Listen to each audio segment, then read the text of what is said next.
Good day, ladies and gentlemen. This is Watson Michael from Ceylon Institute of English and Leadership. And once again, we are honored to have Steve Silbiger, one of the best business book authors in the world, back with us. He has authored the Ten-Day MBA that has sold over 650,000 copies worldwide. Steve, welcome back. How are you doing? I'm glad to be back. Thanks for inviting me. It's an absolute honor. Great.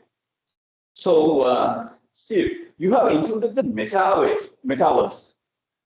Yes, I have. And what do you think about the? Yeah. So, what is it, and what do you think about the future of it? I think the metaverse was a dud. I mean, at the time they thought it was going to take over the economy. Facebook changed their name to the metaverse you know, to Meta, thinking that the metaverse was going to be great. We would all be wearing virtual reality goggles, and billions of dollars would be, invested in the metaverse. But then they started building it, and it went nowhere. It's you don't even hear about it anymore. You don't read about the metaverse. It was something that came and left. Unlike AI, which is real and we use it, the metaverse is a big dud. So I give it only a page and a half in the book. So there you go. And then in the book, this was, I've written it last year. I go, it's unclear how big the metaverse will be and when it will actually arrive. So it doesn't seem like much. So I wouldn't be holding my breath to let the metaverse come to us. There was talk at the time of people buying real estate in metaverse worlds. There was, it was crazy talk at the time, and there were all kinds of companies that were investing in it. And when the metaverse came, they threw a party and nobody came to the party. And so it's over. Whoa. Yeah.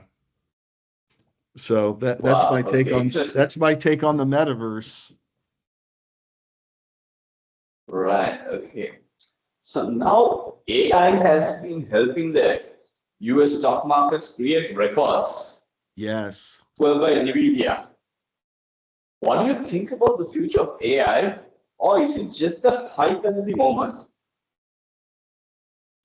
I'm very enthused. Uh, I've, at my work, I use it to search things. It's involved in my email to create emails. It has written papers for me. They use it for bots in my business to answer questions of customers. Uh, it's amazing. We've used it to create some graphics for commercials. Um, I mean, it's just starting, but it's real and it's useful. I mean, just at the beginning stages of it, but its potential is really great. I think it's phenomenal. Again, like anything with economics or stock market, I mean, they're throwing billions or trillions of dollars into it, and there's going to be a lot of waste, and there will be survivors, and there will be things that we weren't expecting the technology to do, and people will be inventive, but it's here for real because it's useful, and I use it on a daily basis. Like I had to do some legal research just last week, and Mm-hmm. I asked it a general question with some specificity, and it wrote a whole thing about business in Canada because we were doing business in Canada. And the Okay. normal way that you would do a search, you would write the question, and then you would get a bunch of links, and then you would go to those links, and then you would assemble the information yourself. Here, it's all prepackaged, and if there's a detail that you need to make sure is real, there's a little link there that you can actually see the source material to make sure the AI isn't hallucinating and making it up, which you have to do. So the future of AI for us, for you and I, would be to be able to write well thought out prompts and follow up with other questions to zero in on answering the question that it needs. Uh, and then there's going to be special AI where it's going to be based off of not just the general internet, but of specific sources like the New York Times, legitimate sources where the information is going to be coming very legitimately, or from the LexisNexis database for legal questions. So I think the sky's the limit, and we're just scratching the surface right now, which I'm very excited about. Obviously, the stock market is reflecting that, but again, there will be winners and losers. Right now, everybody's a winner in the stock market, but there will be losers. Um, it's very similar to what happened when the internet was built out. There were huge investments in microfiber, billions upon billions of dollars, and a lot of it, a lot of those companies went bankrupt, but the technology was still there. So I believe we may go through this certain same cycle where a lot of data centers are going to be built. A lot of that infrastructure is going to be built out, but the companies that built them might eventually go bankrupt, and somebody will take them over. And the winners in the industry, maybe it's Chat GBT, or Microsoft or Google, or some company we don't even know about quite yet, will be the one who is the winner. And for all we know, that the technology behind AI will get so much more efficient that the tremendous amounts of energy and computing, maybe it will become a lot less expensive than it is now. So I'm looking forward to it, just like computers. I mean, they get more efficient. Yeah, I mean, absolutely. But the best part, yeah. When you said you're doing business with Canada, I just remembered I would love some maple syrup on my pancakes. Okay, right. Yeah. Great. You mentioned Nvidia. They are the leader in AI chips now. But yesterday, AMD has been developing their chips, and they may be the eventual winner. We don't know the winners. We're only in the first stage of what this is going to be. And somebody in China or in India or whatever will come up with a new novel way to do it. It may be quantum computing is the infrastructure that is far superior to this current infrastructure. I mean, it's all evolving. We're only in the first stages. Um, Obviously, our stock market is being, propelled by this, like the internet bubble that happened. But I think the technology of AI is here to stay. It's not a fad. The metaverse, fad. This is for real. Wow, okay. So now the dot-com bubble brought disruptive innovation.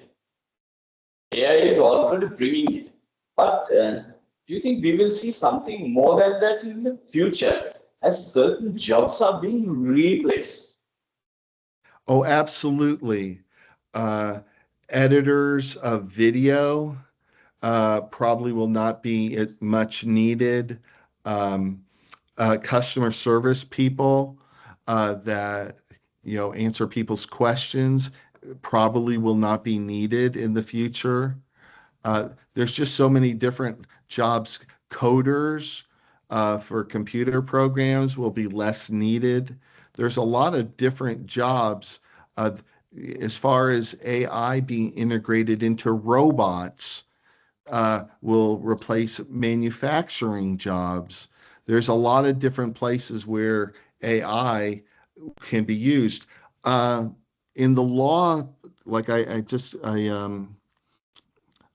referenced it, lawyers may not be as useful in the future because a lot of the briefs and that type of thing can be created with AI and won't need a lawyer. There'll be a lawyer required to review, but the technology keeps getting better and better. Um, even, true creative writing probably will be, with human beings, something Yeah, totally yeah. new and novel will be human, but mundane stuff, probably will not be required. A lot of different jobs won't be required as they were in the past.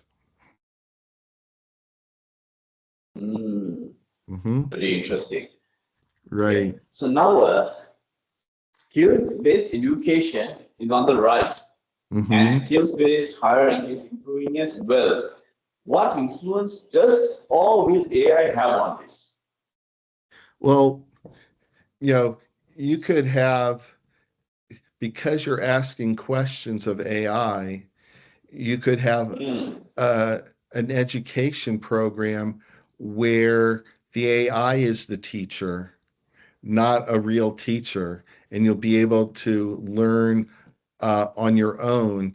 Say somebody put together a program of curriculum, and you're doing it at your own pace, but you're not quite understanding it. You could ask your question to the AI and the AI teacher, and the AI teacher could answer your question exactly. And if it's not giving you the right answer, you could prompt it in a more specific way and maybe be a better learner. So I think it could be, really well done.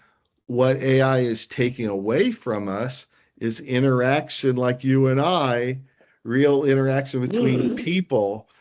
Uh, there's AI bots where you can have an AI girlfriend. You can have an AI psychiatrist nowadays and not talk to anybody and be in your room. It's that's good and it's bad. The convenience is there, mm, but we're not having conversations with real people. Yeah, that's the mm. downside. That's the downside, all right. And Yeah. maybe on another basis, like I said, before you had to integrate the information yourself, maybe using Mm-hmm. AI will make us more lazy, make our minds Yeah. less creative, less analytical, to Mm. integrate. It's not just knowledge, it's your integration of the knowledge. So things may go in different ways. There was just something that was on the news yesterday where in schools they're banning the use of cell phones because kids were not. Really? Yes, because kids were looking at their cell phones during class. They weren't interacting with other students, having real conversations.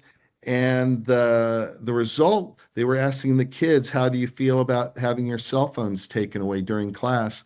And they said, at Mm. first I was against it, but now I think it's a good thing because they're getting to know their classmates and that type of thing. So.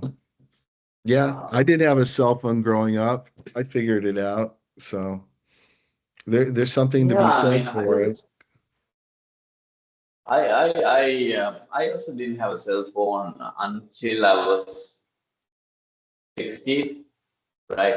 So I used to use my dad's phone sometimes. Okay.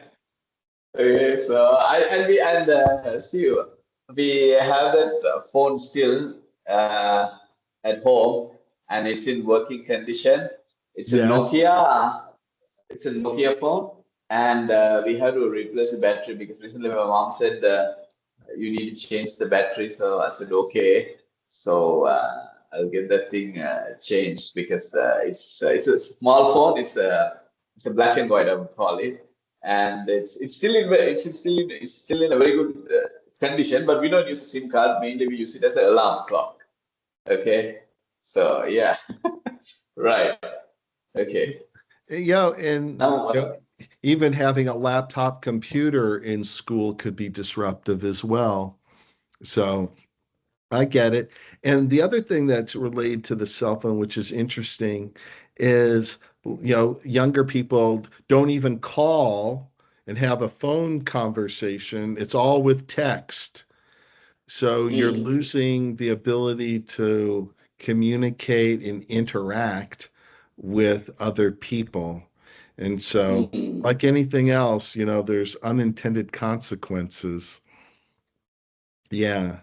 Like if you might have a great relationship, oh wow, you're texting, you're having a good thing, and then you meet somebody for real and don't know how to talk to anybody or that mm. type of thing. So there we go. And Correct. like I said, skills-based education, AI will affect it. Unless you're an electrician, plumber, tradesperson, those you physically have to make things. And I imagine, like I said before, robots which will be AI, you know, AI driven, could do a lot of those jobs. But somebody has to fix the Mm. robots. So that could be real people. Correct. Hmm. Absolutely right. At least I'm glad. Okay, you have been on my show many times, and we are having a real interaction. Okay, Yeah, before the recording absolutely. and during the recording as well, and even after the recording. Okay, great. So now, Steve, I told this a few times. I read this book. Okay, all I read this book. I read it in 10 days when I Okay, bought it. Okay, sure. right, and the more you read it, the more knowledge you get. Because I still believe you need to some books at least about 5 6 times you have to read, or even more. Then because then only it enhances your knowledge. Okay, what is your advice for a medical doctor, a lawyer, or someone who does not have business knowledge to get his or her hands on this book, on this lovely book? Okay. Many medical doctors have their own practice, and lawyers have their own Hmm. practice, which are small, in essence, a small business, or they're part of a firm, which is a business. Hmm. Obviously, the services are law services, or medical doctor is selling their services. So the basics of where they live, that it's a business, and that's where the book would come in. Hmm. Like, say, for instance, you're a doctor, a plastic surgeon, or whatever.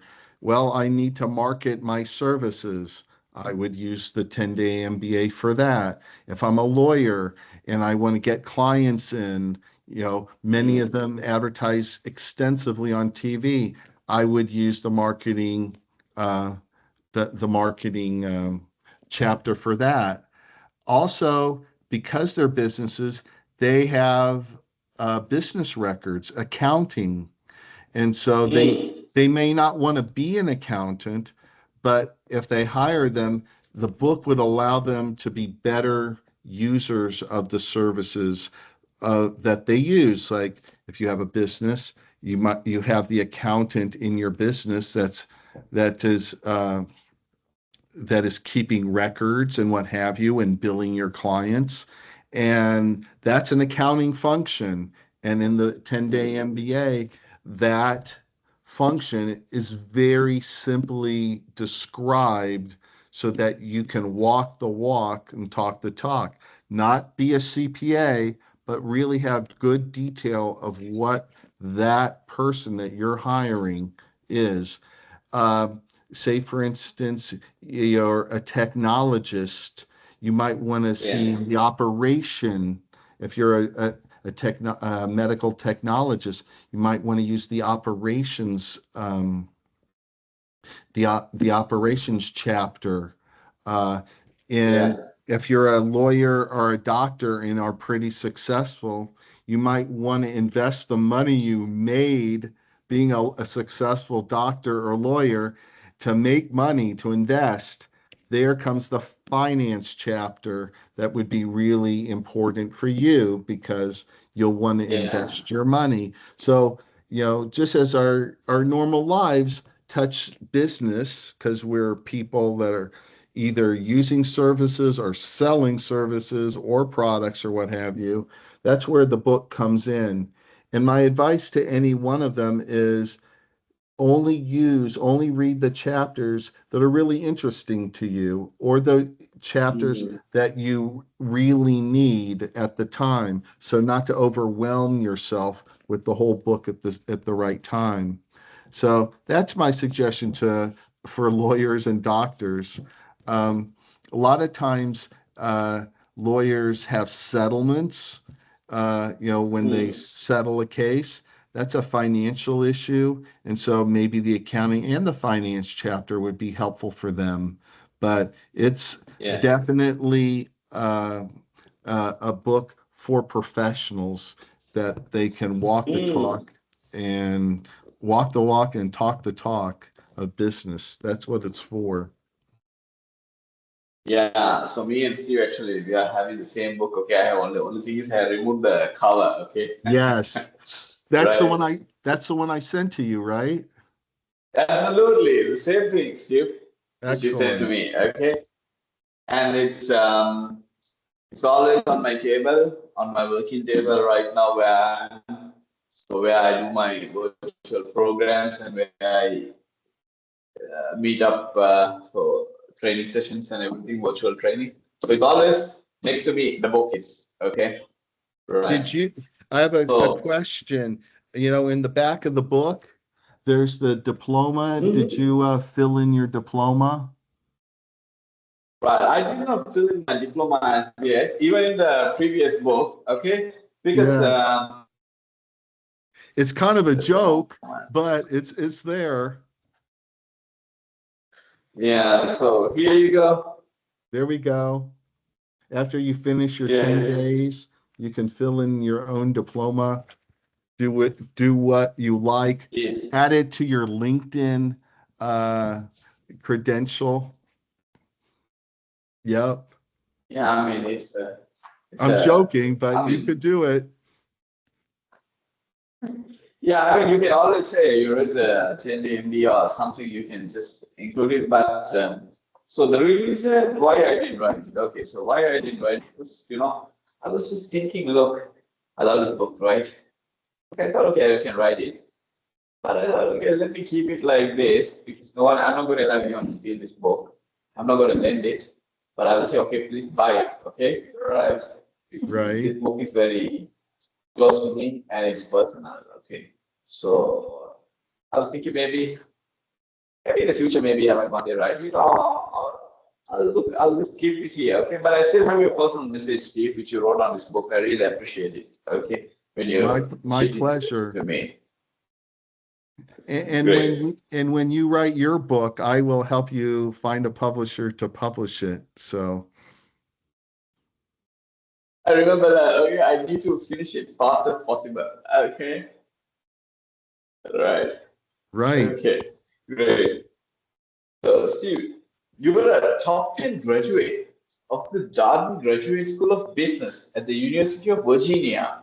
And Yes. that is one of the best business schools in the world. And Yes, it your is. book is helping, and your book is helping many out there.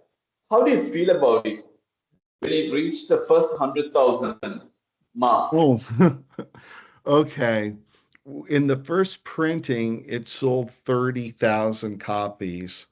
And the book Okay. is this book sells, what would you say, by word of mouth. It's not advertised, so somebody will read it and they'll talk about it.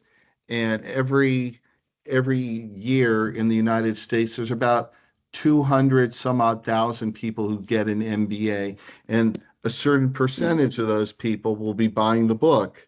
What it meant to me is the royalties that came from the book allowed me the freedom to be a more effective employee because I took more risks in my career Yeah. because of it.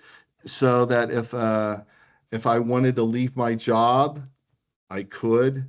If I had a bad boss, I could leave. And that burden of Mm, being able to, you know, forge your own path without being afraid of being fired or what have you, mm, that was really helpful to me.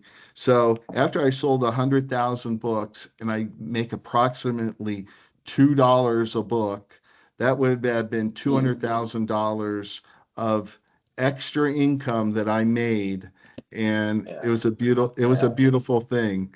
Even today, mm, $200,000 is still a lot of money, and it was a lot of money absolutely. with the first edition. So I was it definitely changed my career Mm, activities and the jobs that I took and the things that I did. So good things do happen when you do different things, when you mm, don't live in fear, because that's what a lot of mm. bosses are holding over your head. That boy, if that person doesn't do what I want them to do, I'm going to fire them. And then the employee is afraid of being fired. Well, you're a much more effective employee when you're free to be your best person. That's my Mm. that's how I felt about it.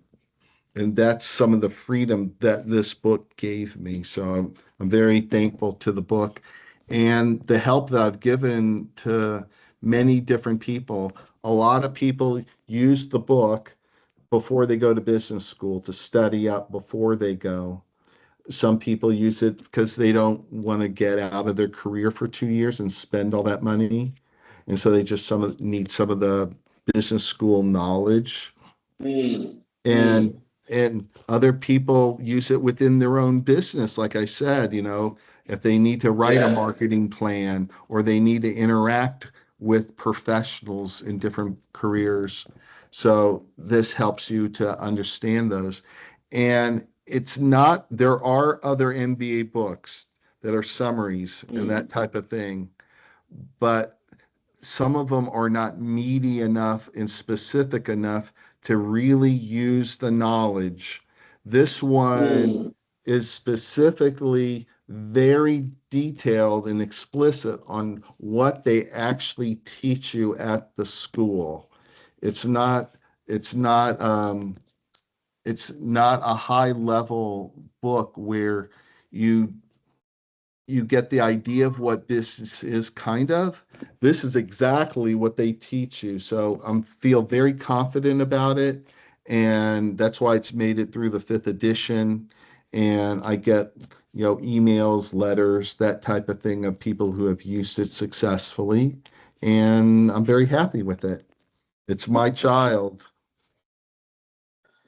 absolutely, Steve. Because even I have seen certain places offering mini MBA, something like essentials of an MBA like that. I see certain things. But if you go back in time, you can see the book was published in the early 1990s. This is the one which came originally before everything, and it covered, right. So Yes. these guys have seen, and some of them even, let's say, even well recognized universities. So some of them have seen how book is doing well, and maybe they have seen how it's doing well and all, and they have just, I would say some people have copied certain things of certain things, but I would always say this book is unique, it's authentic, and personally, I'm saying, that's why without a single doubt, the book keeps selling, right? I mean, 650,000 copies, okay? Education Yes. book, okay? And it's not So, just in the I mean, United it's, States. The 650,000 yeah. copies are all over the world in different translations and what have you. And I hear a lot back from people like that that have made good use of the book.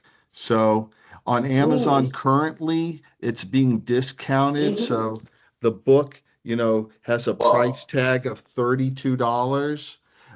They're selling it for like Mhm. $21. They deep discount it on Amazon. So if one of your people want to look, and buy from Amazon, Mm. it's very much available and very affordable. Absolutely. And for people who read on the tab, like sometimes even I read on a tab, right? I have The the Amazon Kindle. Kindle. You can, yeah. So if you want I think the to have it on Kindle's your tab, even 13. you can. I think the Kindle is $13. How much better do you get from that? Yeah, yeah. It's very much cheaper the Kindle version, and you can read it anytime, anywhere, right? And it's there for a lifetime. But I'm really happy, Steve. Actually, I told the story, right? We went to a departmental store. It was during office hours to get some things, and there was only one copy, 10-day MBA. Nice. Somehow wanted it, and here we are. Exactly. You Yeah, never know. You never know great, how people meet great. other people. So I'm willing to help Yes, you. and here we are. Yes, great, Okay. Steve. Well, thank Great. you for And hey, inviting see me. here. Absolute honor. So, Steve, My honor thank to you be here. I'm very here much for taking.